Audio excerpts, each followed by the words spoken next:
Bonjour à toutes et à tous, bienvenue sur la chaîne Melbo Site Web, avec aujourd'hui principalement de la décoration d'intérieur. Vous y verrez le changement de nappe, le dressage de la table, de la décoration un petit peu autour de cette table pour vraiment lui donner un petit peu plus de peps qui va dans la saison. Voilà, il fait plus chaud, il y a plus de soleil, bien que les orages soient passés par là aussi. Vous verrez également le canapé qui verra ses housses de coussin changer. Tout ça dans un esprit très citronné, un petit peu comme ce t-shirt que j'ai mis actuellement. Ensuite, nous irons au jardin parce que le jardin demande de l'entretien. Nous reviendrons dans la maison, principalement au niveau de l'entrée, où vous verrez complètement modifié de ce qui était avant et de ce qui sera. Et ce qui est un petit peu, parce que j'ai un petit peu commencé, marche après marche. Et vous verrez ce que ça donnera. En tout cas, ça va complètement modifier l'aspect de l'entrée qui sera bien plus agréable et joli. Je vous présenterai 3 livres de lecture, voire 4 avec le livre que j'ai écrit. 4 livres de lecture jeunesse, 3 livres qui sont vintage. Et c'est toujours intéressant de voir ce qui se lisait dans les années 90, voire même avant, dans les années 70, etc.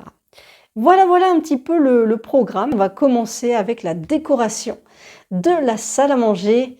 C'est parti! J'ai mis l'affiche dans le cadre. C'est une grande affiche. Elle est magnifique, vraiment très inspirant, très dépaysant. Comme vous pouvez le remarquer, ci-dessus, j'ai pris une baguette en bois simple. J'y ai enroulé ces tiges florales de glycine, hein, qui sont censées représenter la glycine. Et juste là, je vais accrocher le cadre et vous verrez ce que ça va tout de suite donner.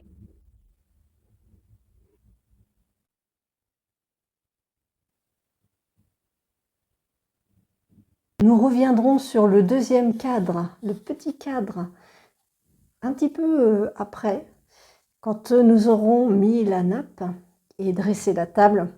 On se dirigera vers le dessus de cheminée et vous verrez ce qui se cache derrière.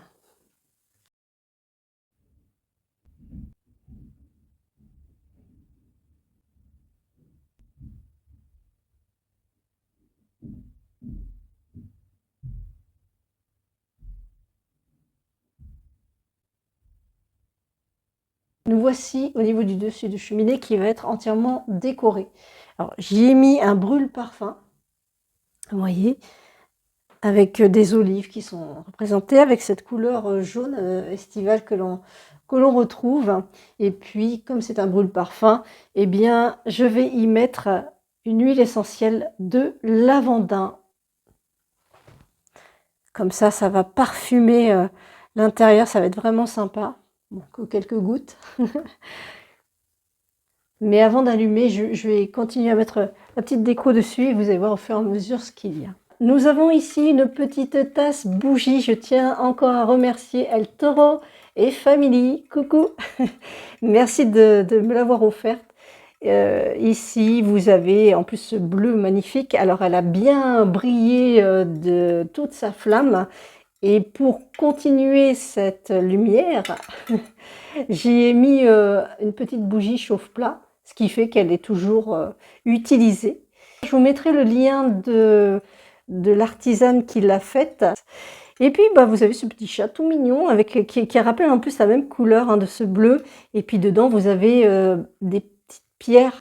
Donc je la mets là. On va tout allumer après. Et vous avez vu ce petit support avec des petites couleurs différentes pour également y mettre un chauffe-plat et donner de jolies couleurs. Un petit peu de vert, un petit peu de jaune pour rappeler le jaune et le thème. Voilà, bon comme ça, histoire de... J'ai mis un faux bouquet, mais qui est très joli hein, au demeurant. Qui est là. Nous allons mettre le cadre. Mais qu'y a-t-il derrière ce cadre? Regardez. Voilà ce qu'il y a derrière ce cadre. Des citrons. Alors il n'est pas très grand, c'est un petit cadre. Bon, il faut que je l'installe maintenant.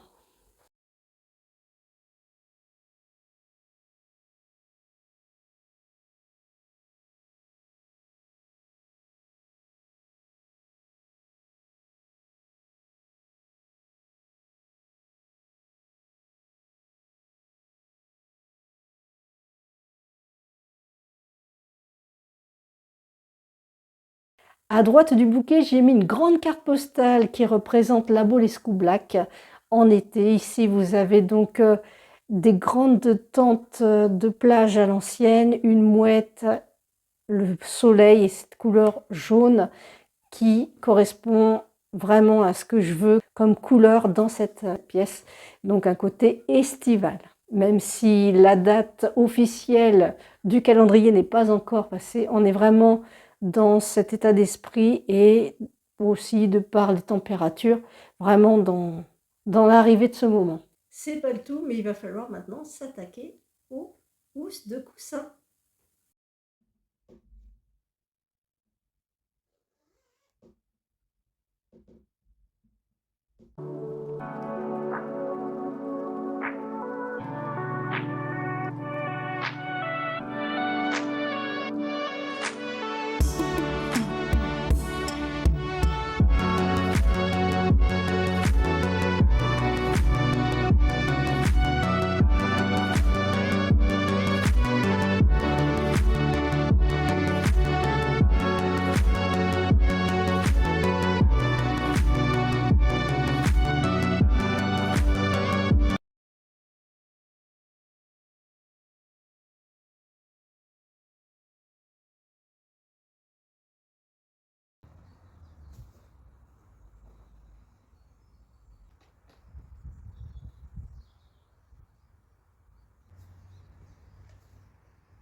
Nous voici revenus à l'intérieur avec la petite rénovation de l'entrée.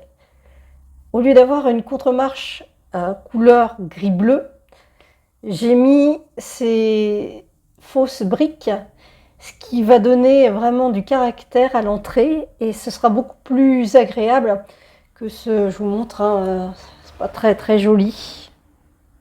Ça fait son travail bien sûr, hein, mais c'est pas, vous voyez, au lieu que ce soit comme ça, eh bien, ce sera avec des briques. Le dessus, je laisse tel quel parce que sinon on va glisser. C'est autocollant. Et vous voyez également sur le dessus, au lieu que ce soit ce gris bleu, eh bien, on aura des briques. On a déjà un petit aperçu de comment ça va donner. Et vraiment, ça va être sympa. Il faut faire des découpages bien précis et que ça se concorde bien entre les briques.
Passons à la toute dernière déco d'intérieur avec une ouverture, évidemment elle est fausse, mais donnant une perspective sur un jardin, une fenêtre donnant sur jardin. Voici l'autre partie. Ça va être super hein, si c'est bien fait. Allez.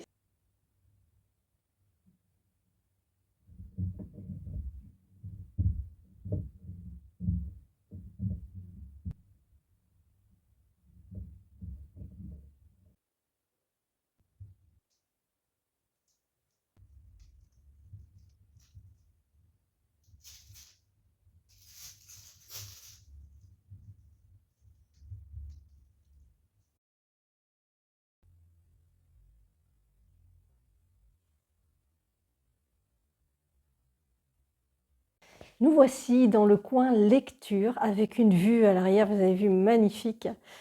On pourrait y passer des heures comme ça, à regarder la mer, à regarder ces pots de fleurs, ces fleurs paysages. Je vais commencer par vous parler du livre que j'ai écrit, qui s'appelle Chartres et les labyrinthes de lumière. Ça se déroule dans la ville de Chartres lors de la fête de la lumière, mais ça va être une aventure qui va se passer au niveau des labyrinthes et de la cathédrale. Je vous lis la 4e de couverture et je vous mets à l'affichage.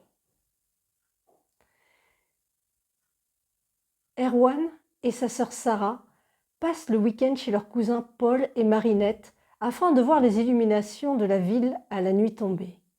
Alors qu'ils jouent dans le labyrinthe végétal des jardins de l'évêché, Erwan s'est volatilisé. C'est un livre de lecture. Voilà. Le patrimoine, l'aventure, et puis un petit peu de magie. Vous pouvez retrouver mon livre en allant dans n'importe quelle librairie en France où vous pouvez le commander. Vous pouvez également le télécharger, pareil, sur les plateformes de librairie sur Internet et autres sites qui le proposent. Voyons les livres vintage jeunesse. Celui-ci a été édité en 1974 par les éditions intitulées La Bibliothèque Rouge et Or, qui s'intitule La vieille maison mal coiffée de Jean Côme Noguès. Que voici, que voilà. Je vous lis la 4e de couverture.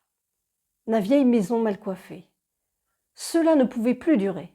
C'est ce que pensaient les parents de Nicolas, Céline et Christian, en voyant leurs enfants entassés partout, des fleurs en pot, des animaux ou des albums de timbres.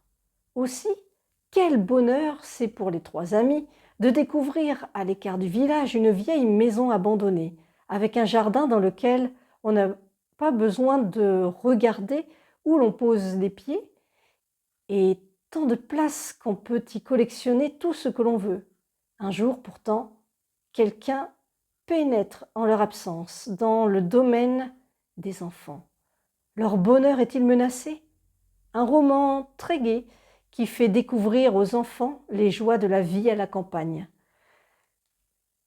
J'en suis à un petit peu plus de la moitié, ça se lit, ça se mange. On est c'est vrai, dans un village de campagne. Vous avez un frère, une sœur et puis un camarade de classe, donc 3 amis. Ils sont 3 amis. Et chacun a ses petites collections. L'un, ce sont les timbres, l'autre, les fleurs, et encore le dernier, eh bien, les animaux. Et ils vont faire un petit peu comme les adultes, quoi. Ils vont trouver une maison abandonnée et ça va être l'occasion d'entasser toute leur collection parce que leurs parents, ils leur disent ça prend trop de place, on va vous les enlever. L'épicerie en folie de Fanny Joly. Il s'agit ici de la 3e édition. Il a été édité une première fois en 1990 sous un autre titre, dont je vais vous dire ce qu'il en est. Alors voilà, le titre de 1990, c'était Double Martin contre Poison Rose. Il a reçu 6 prix, dont le Grand Prix de l'Académie J'aime lire en 1991. Je vous lis ce qui est marqué ici en tout début, avant de commencer la lecture. Tu aimes sourire, te bidonner, te boyauter, te gondoler? Alors dévore les romans de la collection Rigolo. Ils sont pour toi. Ça, je trouve ça très bien. L'épicerie en folie. Épicier à 10 ans. Double Martin n'imaginait pas devoir tenir la boutique de Monsieur Termite lorsqu'il a poussé la porte de l'épicerie. Les affaires sont difficiles, les clients exigeants. Surtout une certaine Poison Rose, la pire ennemie de Double Martin. La peste est très forte pour gâcher l'existence de l'épicier en herbe. Mais Martin n'a peur de rien. Et si les deux ennemis unissaient leurs forces pour sauver l'épicerie? Je ne l'ai pas encore découvert à l'intérieur de la lecture. Donc je verrai ce qu'il en est, mais ça a l'air comme sujet très, très rigolo, effectivement. Voilà, vous avez des... Mais qui est cette dame? C'est cette fameuse petite peste? On verra si, en tout cas, ils vont finir par s'entendre et sauver l'épicerie. Et dernier ouvrage, jeunesse, Jacques Rogy lève le voile, par Pierre Lamblin. Illustration de Vanité Aldi. Il a été édité en 1971. Isabelle Landier, la fille unique du richissime industriel Léon Landier, est enlevée la veille de son mariage. Tenant tête à son père qui voulait lui faire un mariage d'intérêt, Isabelle s'apprêtait, avec la complicité de son grand-père, à épouser Edmond d'Anglade, un sympathique compositeur sans fortune, certes, mais dont l'avenir s'annonce brillant. Jacques Rogy, le célèbre reporter détective du Clairon, se fait fort de retrouver Isabelle. Aidé par ses fidèles amis Constance et Roger, parviendra-t-il à mener à bien sa 15e enquête? Vont-ils retrouver Isabelle Landier et pourra-t-elle se marier comme c'était prévu? La réponse est dans ce livre, qui fait 187 pages, avec des illustrations à la fois en couleur, mais également en noir et blanc. Je vais essayer de vous en trouver une en noir et blanc.